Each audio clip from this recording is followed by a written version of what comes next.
Hey guys, so today I'm gonna show you LavaDome. So LavaDome is going to join, hopefully, the LavaMoat toolbox, which is a toolbox for security tools we're using to better secure web applications against the code that they want to trust within the application. So that includes supply chain, for example.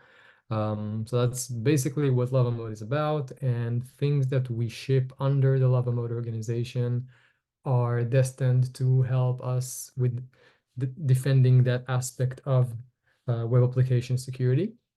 And I think LavaDome is going to be an interesting tool to join the toolbox because it addresses something that we don't address at the moment, which is DOM security. So LavaMoat takes care really well of sandboxing different JavaScript components. But one thing that LavaMoat can do is defend um, sensitive information that is being shared into the DOM. So for example, in MetaMask, when the user wants to have access to the private key, that's fine. They should be able to do that. But that also means that the sensitive key is going to be written to the DOM. And the moment that happens, any other JavaScript code that runs in the application would have access to that key as well. Whether we trust the JavaScript code, whether it's our JavaScript code or the code of a dependency, everyone have the same access to the DOM. And that's something that we should be worried about because if our application is being breached and there's code that has access to the DOM and they just wait there for the private key to be written to the DOM, that's a real problem. So what LavaDome is about is being able to um, share sensitive information into the DOM without any other JavaScript code in the page being able to access it.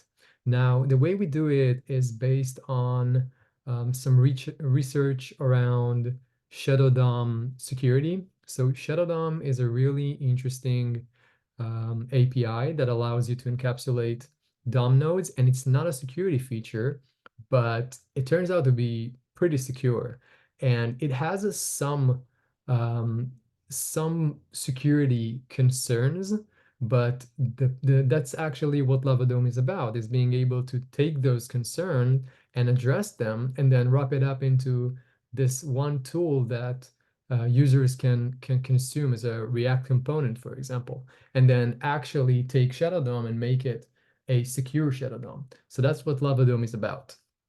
So in this project, I made sure to have a demo and like show you exactly how to use it with vanilla JavaScript and also with React.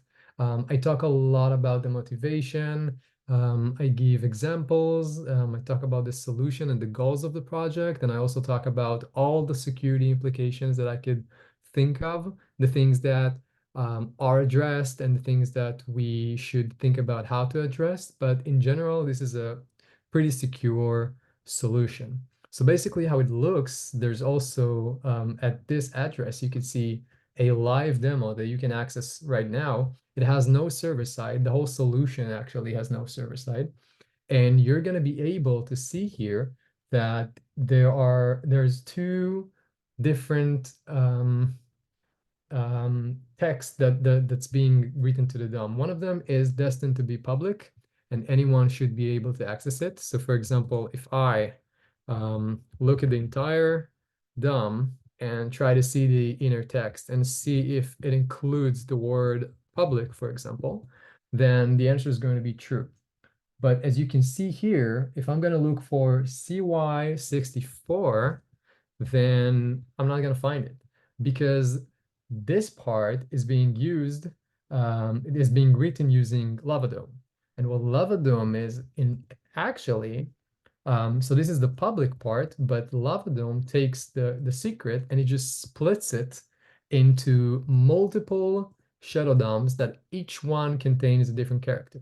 So the reason we're doing that is because part of the security implications that have been found publicly with shadow DOMs is that in certain situations that we also attempt to defend against, it is possible to inject yourself as a DOM node of an attacker into a ShadowDOM. So if we only use ShadowDOM to hide the entire secret, if someone would manage to find even a fraction of it, or just one letter, they would be able to inject themselves into the shadow, and then compromise the entire secret. But since we split it up character by character, so even if an attacker manages to get here, they're not going to be able to compromise the entire secret.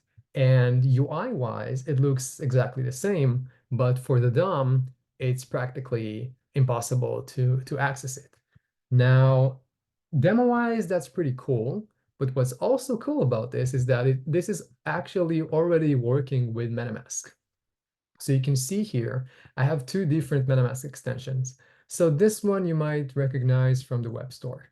This is the real one. And this is the MetaMask extension that uses LavaDome.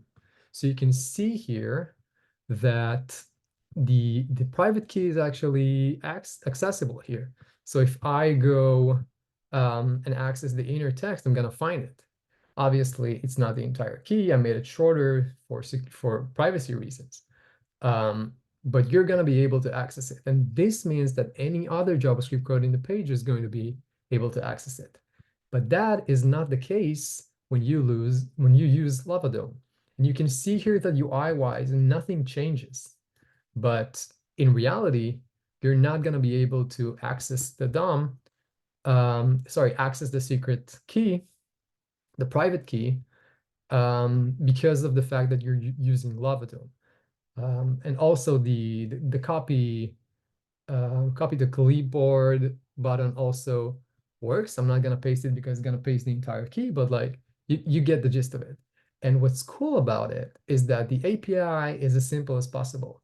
So this is the pull request that implements the integration of LavaDome into MetaMask. And as you can see, it requires 2 lines.